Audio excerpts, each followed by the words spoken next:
भारत की पवित्र धरती पर सदियों से कई वीरों ने जन्म लिया और उन्होंने भारत माता की आन मान और शान के लिए खुद के जीवन की आहुति दे दी है। ऐसे ही वीर राजा पृथ्वीराज चौहान हुए, जो चौहान वंश में जन्मे आखिरी हिंदू शासक थे, जिन्होंने मात्र 11 वर्ष की उम्र में पिता की मृत्यु के बाद दिल्ली और अजमेर का शासन संभाला और उसका विस्तार भी किया। दोस्तों, आपका फिर से स्वागत है एक और नई वीडियो में।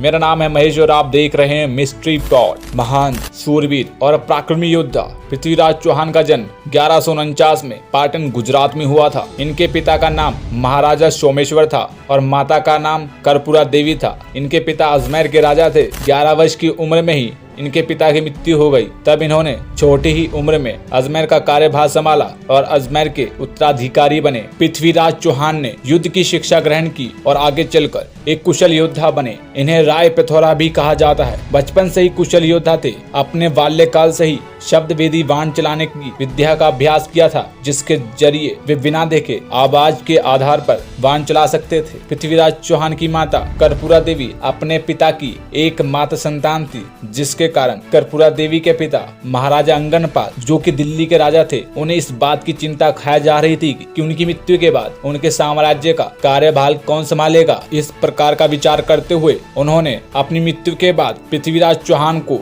उत्तराधिकारी बनाने का सुझाव आया। तब वे पृथ्वीराज चौहान के माता पिता से दोनों की सहमति से पृथ्वीराज चौहान को दिल्ली का उत्तराधिकारी बनाने का निर्णय लेते हैं और फिर सन 1166 में महाराजा अंगनपाल की मौत होने के बाद दिल्ली की गद्दी पर एक नए राजा के तौर पर पृथ्वीराज चौहान का राज्याभिषेक कराया जाता है। पृथ्वीराज चौहान ने पिता की मृत्यु के बाद अजमेर का भी कार्यभार संभाला। उसके बाद दिल्ली तक अपने साम्राज्य को फैलाया, जिसके लिए उन्होंने पड़ोसी राज्य तक अपने साम्राज्य का विस्तार करने के लिए चंदेल शासकों को भी पराजित किया। पृथ्वीराज चौहान और राजकुमारी संयुक्ता की प्रेम कहानी बहुत ही रोचक है। संयुक्ता राजा जयचंद्र की पुत्री थी, जो कि गन्नौज के राजा थे। संयुक्ता ने अपने पिता के खिलाफ जाके पृथ्वीराज चौहान से विवाह किया था, जिसके कारण उनके पिता उनसे बहुत नाराज थे और पृथ्वीराज चौहान को अपना दुश्मन मानने लगे। 3 लाख सैनिक और 300 हाथियों के साथ पृथ्वीराज चौहान की सेना काफी विशाल थी, जिसके दम पर उन्होंने काफी दूर तक अपने राज्य का विस्तार फैलाया था। पृथ्वीराज चौहान और मोहम्मद गौरी के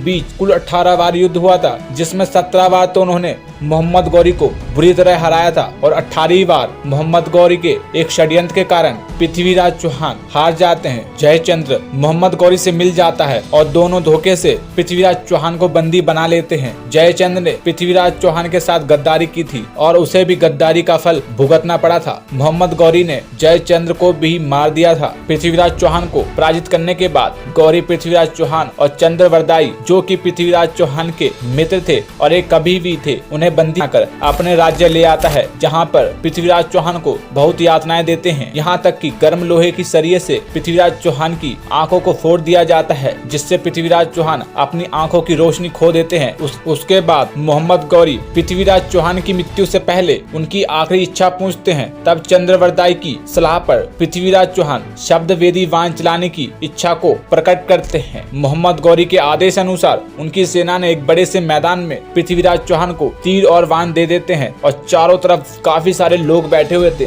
जिनकी निगाहें पृथ्वीराज चौहान पर टिकी हुई थी। तभी चंद्रवरदाई एक श्लोक पढ़ते हैं। 4 बांस 24 गज अंगुल अष्ट प्रमाण, ताऊ ऊपर सुल्तान है मत चूके चौहान पढ़ते हैं, जिसके जरिए पृथ्वीराज चौहान को एक संकेत देते हैं कि मोहम्मद गौरी कितनी ऊंचाई पर बैठा है, ताकि पृथ्वीराज चौहान उतनी ऊंचाई पर ही निशाना लगाएं। उसी संकेत पर पृथ्वीराज चौहान बाण छोड़ते हैं और एक ही बाण में गौरी के मस्तिष्क को भेद देते हैं। उसके बाद अंत में पृथ्वीराज चौहान और चंद्रवरदाई एक दूसरे को गले लगाते हैं और उसके बाद मोहम्मद गौरी की सेना पृथ्वीराज चौहान और चंद्रवरदाई के ऊपर तीरों से हमला कर देते हैं, जिनके कारण उनकी मृत्यु हो जाती है। दोस्तों, ये थी पृथ्वीराज चौहान की वीर गाथा। आशा करता हूँ कि आपको वीडियो पसंद आया होगा। अगर हाँ, तो वीडियो को लाइक और चैनल को सब्सक्राइब जरूर करें। मिलते हैं अगली वीडियो में, तब तक के लिए जय हिंद, जय भारत।